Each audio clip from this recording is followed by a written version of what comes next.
This is a very big week in the legislature with bills increasing taxes, creating new road usage charges, increasing the state minimum wage, allowing cities to reduce speed limits to 10 miles an hour, and even waiving penalties for juveniles involved in prison riots. I'm Todd Myers, the Vice President for Research at the Washington Policy Center, and there is a lot to get through. So buckle up and let's walk through them. So, first, on Monday, the Senate Transportation Committee will hear Senate Bill 5595, the Shared Streets Bill, which would allow cities to declare certain areas shared streets where cars, bikes, and pedestrians would all be together, and it would establish a 10-mile-an-hour speed limit. On Tuesday, the House Finance Committee will consider legislation to increase the cap for state and local property tax increases for 1%, where it currently is, to 3% a year. House Bill 1334 is being heard at 8 a.m. on Tuesday. So if you want to let your legislators know how you feel, that's when to do it. Small Business Director Mark Harmsworth has a really useful analysis of House Bill 1334 at washingtonpolicy.org. Just go to the webpage and check small business and you'll see it there. Also on Tuesday, the Senate Labor and Commerce Committee will hear Senate Bill 5578. Now, that would increase state minimum wage starting next year to $17.50, and then increase it by $1.50 a year up to $25 an hour for in the year 2031.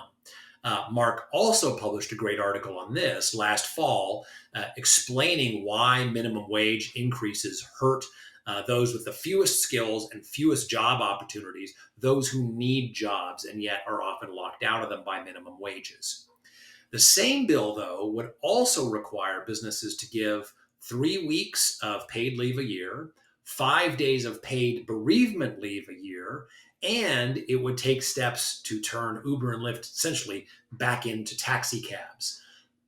As our report card for Washington's Future showed, Washington has one of the highest rates of business failure in the nation, and increasing costs and regulations like this bill does are a big reason why.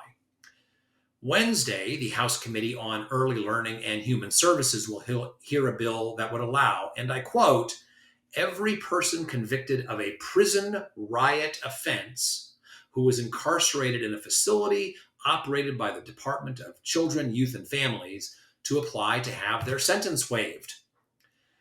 Now, on Thursday, a major new tax is being introduced. House Bill 1921 would create 2 actual new taxes charging drivers a road usage charge, essentially a per mile tax. First, it would create a new tax of 2 cents per mile. And while the legislation says that it is intended to fund road preservation and maintenance, it is not protected by the 18th Amendment to the state constitution, which requires gas taxes to be used for roads. This means that the funding from the road usage charge could be changed at any time and used for any purposes with just a simple majority. But it also creates a second tax, a 10% surcharge on the amount of the road usage charge, and that money goes to transit and other non-road purposes. So this is on top of the local funding that transit gets and billions more that the legislature is providing to transit and other uses through the CO2 tax on emissions. The road usage charge would be voluntary until 2029, when it would be mandatory for electric vehicles and then made mandatory for gas-powered vehicles starting in 2031, with cars getting 40 miles to the gallon, and then it would decrease through 2035, where it would also apply to cars getting over 20 miles per gallon. Now, the argument for the RUC has been, the road usage charge, that it would replace the gas tax. But this proposal is more about increasing the amount of revenue and then siphoning off a significant amount of it for transit and other non-road purposes. Also on Thursday, there is a bill to give rural school districts some relief from high gas prices that have been caused by the state's CO2 tax. Senate Bill 5670 would create a fuel assistance tax grant program for rural school districts that would take some of the money generated by the CO2 tax and give it to large rural school districts. On Friday, House Bill 1721 would put significant regulations on car companies like Tesla who sell vehicles direct to consumers. And it includes regulations on, and I quote, fair reimbursement terms for warranty work, restricting manufacturers' actions related to pricing, pre-orders, and subscription services, and ensuring that incentive programs have reasonable conditions, among many other regulations.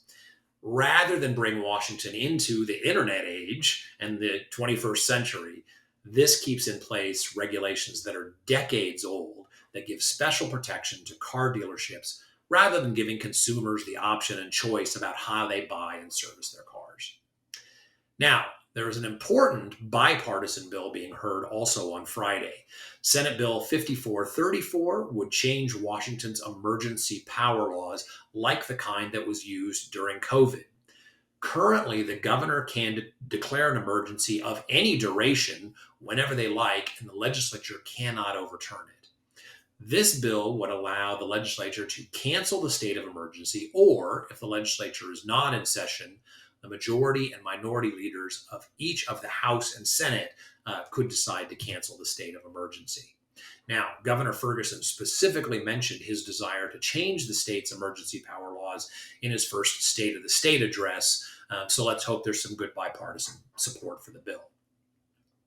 Also being heard Friday is a bill that would repeal the prohibition on bringing grizzly bears into the state as part of increasing the grizzly bear population.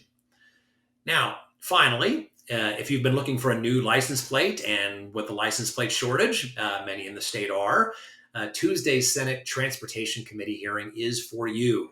Bills are being heard that would create several new special license plates, including the Keep Washington Evergreen special license plate, the Mount St. Helens special license plate, the Nautical Northwest license plate, I have no idea what that is, the Smoky Bear license plate, Working Forests license plate, the Donate Life, things about organ donors license plate, and also even one for supporters of the Seattle Reign FC soccer team.